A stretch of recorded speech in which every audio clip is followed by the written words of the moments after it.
I'm Nancy Showalter, and you're listening to Spirituality for the Politically Incorrect podcast.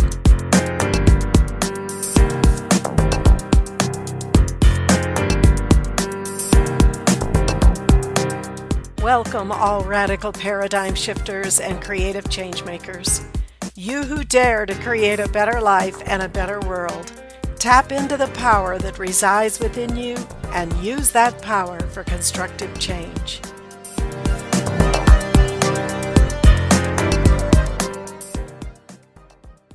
Hello and welcome to the Stress Antidote. I'm very happy to have everyone here today, and we have a very special guest, Dr. Elizabeth Hughes. Dr. Hughes is a board-certified dermatologist, a health coach, an energy medicine practitioner, and a registered yoga teacher. After treating thousands of patients with stress-related illness and having her own life nearly ruined by stress, she vowed to find a better solution to the epidemic of stress than what conventional medicine offers.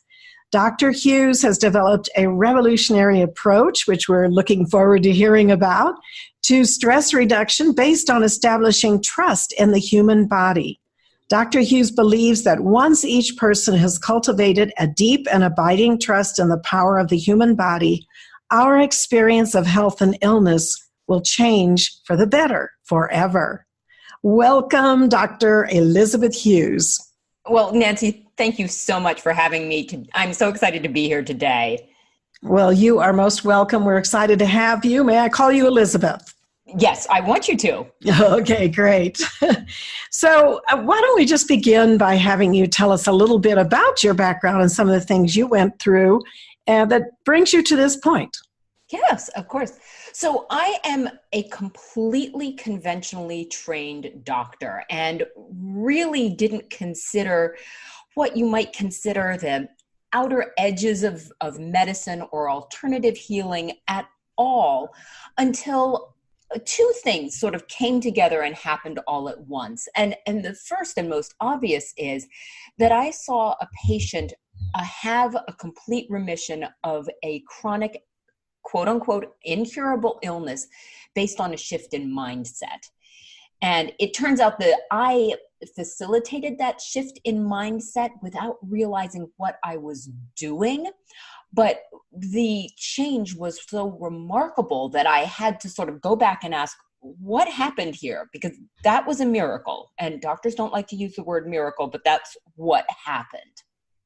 And so that was the external event. But around the same time in my own life, actually brewing for years beforehand, was my own collection of stress-related illnesses. I had chronic pain in a hip. I had chronic fatigue. I had all of the symptoms for chronic fatigue. I fit the definition to a T. I wouldn't go see a doctor about it because, I knew nothing could be done, but I diagnosed myself. I had significant anxiety. I had terrible panic attacks. And I had actually been diagnosed with cancer it was a quote unquote easy cancer to cure, but my recovery was much worse than it probably should have been according to the statistics. And I had to look and realize that the shift in mindset that had happened to the patient who had the miraculous cure could be applied to myself too. And so I had to go and look at the non-medical parts of healing. And that's when I became a health coach. I did my yoga teacher training, and I got trained in an energy medicine technique that helps to change subconscious beliefs. And that brings me here today. Oh, that's great. Well, it is interesting how sometimes our own, you want to say personal crisis or whatever, really becomes the turning point in our lives. It's really quite amazing when you look at that. That's the case for so many people. Absolutely. And it is sort of an idea of it can be a turning point. There can be a lesson and a blessing. Absolutely. Anything. Yes, that's absolutely true. And unfortunately, not everybody does see that. And it can also become a very limiting situation to someone. But we are going to be exploring how it's not going to be a limiting situation no matter what we do find. And it's interesting, you turned to yoga. I used to teach yoga a number of years back, and I found it to be, very amazing. I don't want to say science necessarily, but, practice. I'll go with science. Yeah, I'll go with science. Yeah, it is. And mostly I taught hatha yoga, but basically tuning into those inner components also. Hatha yoga is basically a basis for Raja yoga, which is meditation. So yeah, that's great. Well, I know, Elizabeth, that you have talked about a simple mindset shift and a simple exercise that you can activate your body's repair systems at will. And to me, that is so exciting. So we'd love to hear about that. Yeah, absolutely. So after I had done all that training that I talked about, I started working with people one-on-one to look at subconscious beliefs. And after a few years, I realized that the same belief was coming up over and over in pretty much everyone I worked with. And then I started asking all of my regular medicine patients, because I still do practice conventional dermatology part-time. And I found the same belief there. And that is this deep belief that our bodies are somehow going to fail, that we cannot rely on ourselves or on our actual physical body to be or maintain our health, to be healthy or maintain our wellness. And that we're all just 1 minute from some disaster that is going to knock us off course. That makes sense? Well, now that's a very fascinating discovery. Absolutely. And that's interesting that you should find that through so many different practices that you engage in and people that you work with. And, you'd have to think that some of that would come from just our whole concept in society that you grow old and you're meant to get sick and die. Yes, and that's exactly part of it. When you look at the biologic facts of how the body works, you realize that there's that belief that I'm falling apart all the time is completely contradicted by how the body works and repairs itself. And we have repair systems that are constantly renewing us, fixing damage, replacing cells, adding new proteins. I mean, it's like if it was a building, it would never not be under construction. It's always being fixed. All right. Oh, that's great. Yeah. Yeah. So there's, but my personal definition of stress is that sort of discomfort with the idea that our bodies are going to fail us. And that really comes down to that I don't trust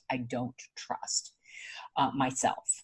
I don't, and that the mindset shift is to shift and learn to trust yourself.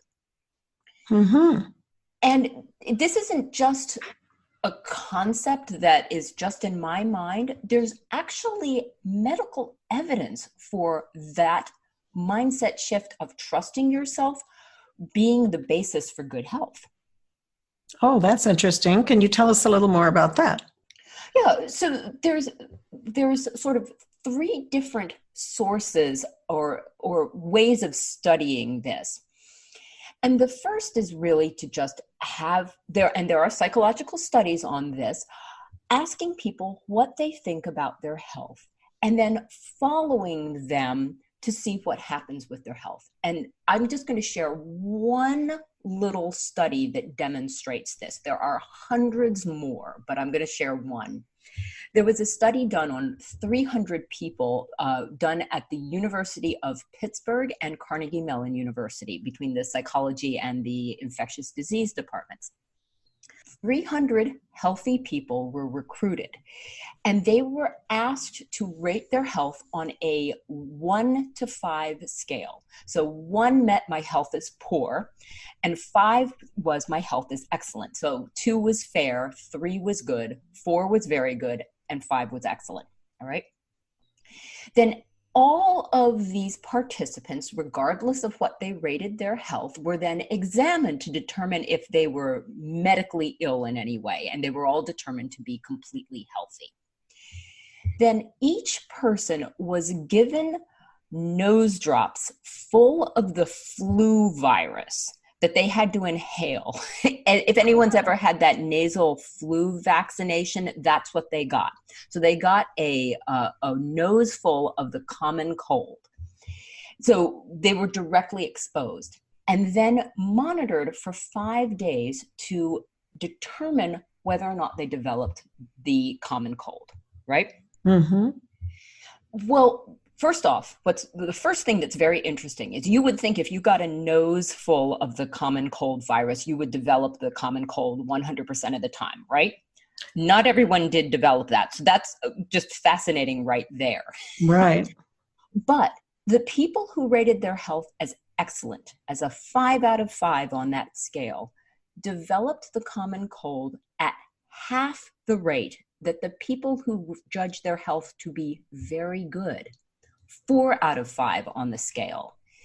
And then the next group of people were people who judged their health as either good or fair. So they were 2s and 3s. There weren't enough people in those categories to make them separate, but they developed the common cold at about 2.5 times the rate that people who rated their health as excellent rated it. So that's one little situation, but it shows that what you think about your health before you're exposed to the common cold makes a difference for whether or not you're going to get it. Yes, right. Absolutely. There have been decades of similar studies done, dating back to the 70s, all over the world that indicate similar results. Well, it brings to mind the placebo studies also, that people who take the placebos versus who take the actual medicine, and people who think they're taking the medicine but they're taking a placebo get well. It's very interesting how much we actually control, sometimes not knowing that we're controlling it, but how much we do control what happens to our physical bodies. Yeah. And I'm glad you mentioned placebo, because that's another line of research that reaffirms this.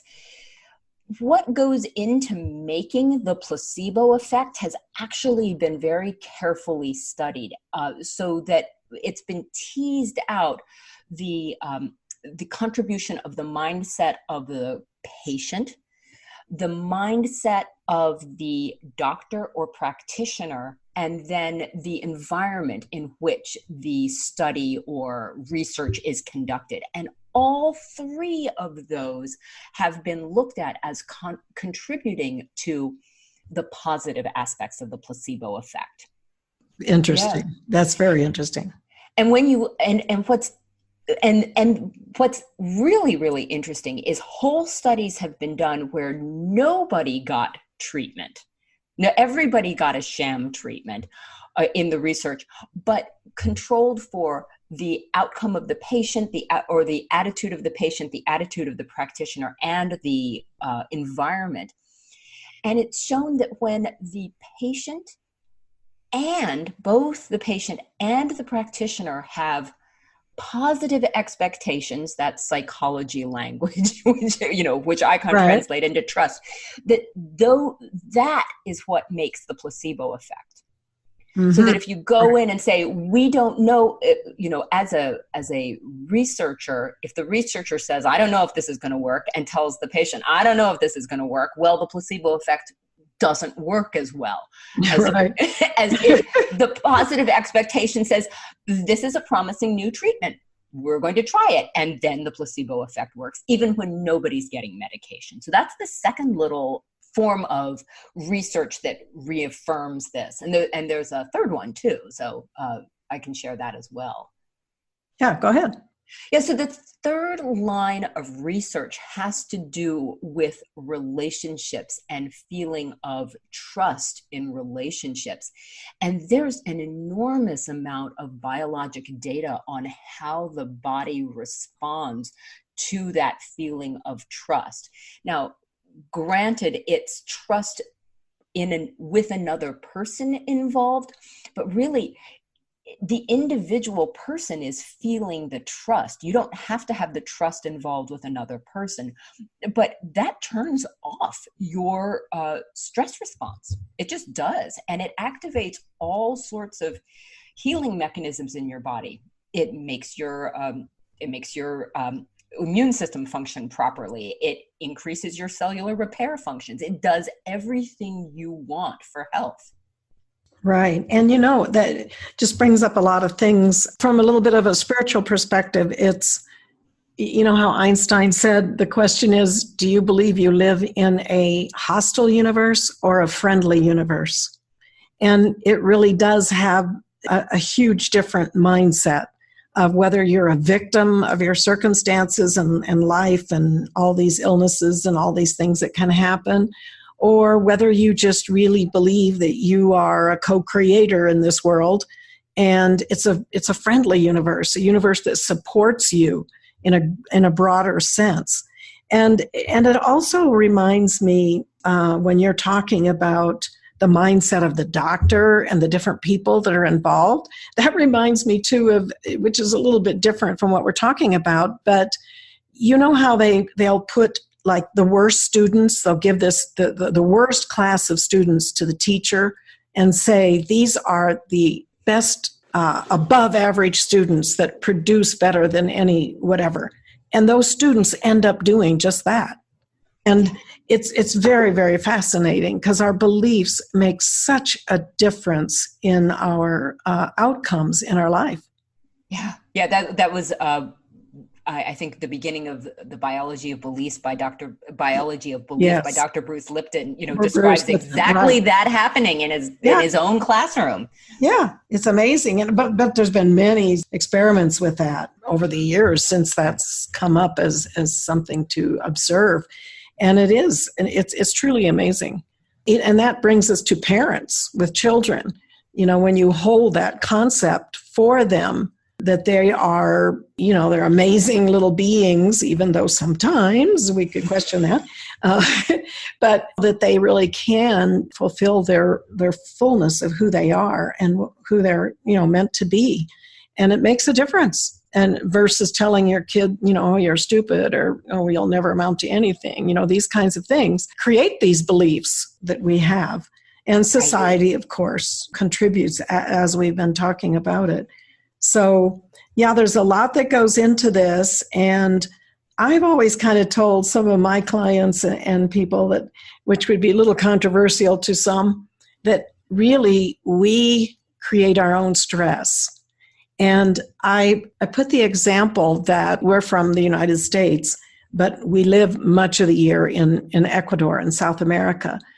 And the cultures are quite different in that it can be a very stressful culture in the United States, the way we live our lives. And when you come to a country like this, it's just very different. And I always like to say, well, in the United States, we live to work, but here they work to live. And it's just a much more relaxed environment. And yes, people just love their work. They do their work, but it's not like the end all be all. But what I discovered when we moved here and were here for a while, that, we were still working at a distance. And all of a sudden you could find yourself like, oh, I'm pressure. I got to do this. I got to do that. And we realized we're just recreating the same stress from a different society. There's no one putting any stress on us here. And so it's true that really all kinds of situations, like Viktor Frankl, who was in the concentration camps. I mean, yes. While others didn't survive at all, I mean, he really had a huge shift in consciousness to realize that no, you can't control your outer circumstances, but you can control your reaction to them. So it's very important, a lot of these things. So yeah, and it's absolutely true about the fact that we recreate it. And I feel that that's because after a while, people forget how it feels to really feel healthy, to how it feels to not feel stress. And when I talk with my clients about what would you envision for your health, they will be hard for them to even say what they want because it seems too unbelievable, too remote. It can't be. They're not even comfortable imagining the potential because it seems too unachievable. And that's sad. Yes, absolutely. Absolutely. But I think it also goes back to, we really have to get to our core being and understand that we have the power to make decisions, we have the power to change, and we have a power to do something different from what we're doing. And I have an experience when I was quite young, in my 20s. When you go through that period of trying to find your identity separate from your parents as a teenager, and you go into your 20s. And I was talking to a mentor, a mature man, and I was going on about how I didn't want to be like my mother. You know how when you're a kid, you say, well, I'm not going to do that when I grow up. And then when you start to grow up, you're doing exactly the same thing. Mm-hmm. And so I was saying, I don't want to be like my mother. My mother was a wonderful woman. Don't get me wrong. I love her dearly. We didn't have any big conflicts at all. In fact, we were quite close. But she was a little dominating and such. Anyway, I don't even remember exactly the situation, but I do remember the lesson of the situation. And I'm going on and on. I don't want to be da-da-da-da-da. And he's listening patiently. And when I finally stop, he holds out his arm with his palm down. And he says, you don't want to be like your mother? And I said, no. He turned his palm up and he said, then don't be like your mother. And I mean, that was like a huge thing for me. It was like, who's stopping me from being something different? Nobody. Yeah. Not at all. It's just a decision to focus on what you want to be instead of what you don't want to be. Yeah. And it was a big turning point for me, and a big lesson. And I think we have to understand that we have the power to change. Right. And nobody's stopping us. Right. And that moment when this is what I truly believe about health, is that moment that you say, I am going to have a different experience than a different experience than what I'm having now, even if it quote unquote seems impossible. That's when you actually start getting better. Yes. And there have been many stories also of people who they're bedridden, ill, and for years. And then one day they finally decide, okay, I give it up, I surrender, whatever, and they just go, they accept the reality of what's going on instead of resisting it continually. And then they get better. Right. And this is totally opposite what we're taught. We're taught we need to push and work and move against. And so you get used to that resistance, which is, of course, stress. I mean, on a physiologic, how the body works basis, that is stress. Yes. That's the way to get better. And it's not. The body functions, again, on a biologic basis better when you are more relaxed, more trusting in the fact that things can change. Right. And tuning into your body to let it tell you what you need. Yes. And not pushing against it. I mean, there's no question that as we get older, our bodies do change. There's no question about that. But I have noticed, with people I work with and such, that at a certain age or a certain cycle in life, maybe not even a certain age, but there's a point where you have to make a decision. Are you going to go down the road of being an old person who, is going to follow into the old person category of, the rocking chair and all kinds of illnesses, and just because that's what we're supposed to do, we're supposed to get old, decrepit, and die? And you see this decision mentally being made by people. They may have to make this decision. Am I going to just, and it's not a matter of fighting getting old, because we're all going to get old and we're all going to die, but it's a matter of moving in that positive, creative direction. And if something happens in your body or some illness or something, yes, you have to deal with it. But it's not necessarily who you are, and it's not necessarily the end of the world. So many people heal themselves of terminal illnesses, told to go home and die, and then they decide, okay, I'm just going to, go out and enjoy myself in nature and everything, and then they, live for another 10 or 20 years. So it is an amazing thing. So basically, Elizabeth, you're saying, then let's just define the stress antidote. How would you just define that for our listeners? So I have a four-step process that I use to get that feeling of trust back and solid in your body. And you can kind of think about these 4 steps the way you might build trust with another person. You're just building it with yourself. And so if you're trusting another person or yourself, you're going to recognize the strengths that you have. And so knowing how strong the body is, learning a little bit better about how the body works and functions and what it can overcome, just that knowledge is amazingly empowering. The second thing that you do when you're building trust is you respect. You respect yourself, which this is hard, but none of that, I call it bad mouthing. It doesn't sound very nice, but I'm old. It's normal for me to feel this way. I can't because then nobody in my family has done it. All of that just got to stop. And it can be hard because you also can't let any of that come in from someone else. Right. Mm-hmm. That is tough. I will be honest with that. The third is to communicate. And you so perfectly said, Nancy, about tuning into what your body wants. You've got to learn how to listen to your body and what it needs. It's not that hard and it's not scary. I'm convinced a lot of people don't want to listen because they're afraid of what their body will say. But, well, yes. But what they're abusing me. Yeah, stop.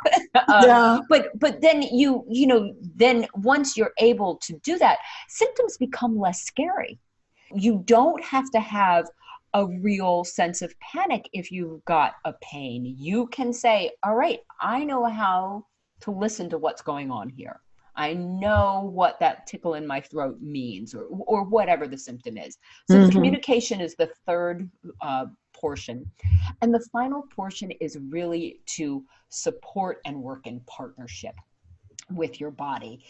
And that's where you take all of that information that you're learning from your body because you're communicating and find those aligned actions that really support you so that you're finding whatever else it is you need to do. Maybe it is that you need conventional medicine for some things.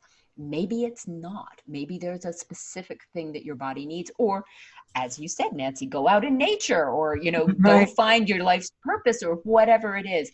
But you're going to find it and you're going to work in a partnership with your body rather than fighting against it and dragging it along. Right. And what's also so interesting is, again, sometimes when we're faced with some kind of bodily limitation or illness or something, it really sparks that desire, or I guess we're kind of forced sometimes, to go within. And to say, you start to face your mortality, and it's like, okay, you start to really ask more in-depth questions about your life, and where do you really want to go from here? And so that has a good aspect to it. Not that we all want to have to get sick to discover that. We can do it without getting ill, but sometimes there's a silver lining in everything. I mean, I always tell people, I have this novel idea. A lot of people say, oh, I hate my job. It's so oppressive and this and that. And I really want to be doing something else, but I can't, because of all their circumstances. And I say, well, there is an alternative. If you can't leave your job, there is an alternative. You can love your job. You can give yourself to your job and love it and be totally into it. And then you watch how circumstances change for you. It's an amazing thing. So, yeah, well, and along those lines, what I've discovered is clients that I've worked with through the process that I do, very frequently, they find, yeah, I know you said that you have to go within and sort of get the messages, but by going through this process and sometimes not even paying attention to what your actual physical symptoms are or something, everything sort of falls into place and works out. I've had people come and see me for insomnia and anxiety and have that get solved and also get a promotion. And, you know, that wouldn't have happened any other way. Exactly. You know, another person who's like, I've got horribly high blood pressure. I need to bring it down. And I repaired my relationship with my mother. And, you know, we're speaking again. And you're like, we didn't even have to tackle that head on. It just happened. Exactly. Yeah. It's kind of like the cause and effect. Sometimes you can work with the effect to heal the cause. sometimes you have I love that. You know, you have to heal the cause before the effect appears. So it all kind of depends on our situation, you know, and where we are and how all things work together. So very good. Well, thank you so much. Is there any parting message you'd like to say, advise to people about this stress antidote for them? So trust yourself. You are amazing. And whatever it is your body is throwing at you, you can handle it. Very good. Very good. Now, I know, Elizabeth, you have a website link, elizabethhughesmd.com, right? Yes. And tell us about the free gift for our listeners. So there's a stress antidote guide that's available there. Oh, great. And that is at your website? It's at my website, or you can just go to thestressantidote.com.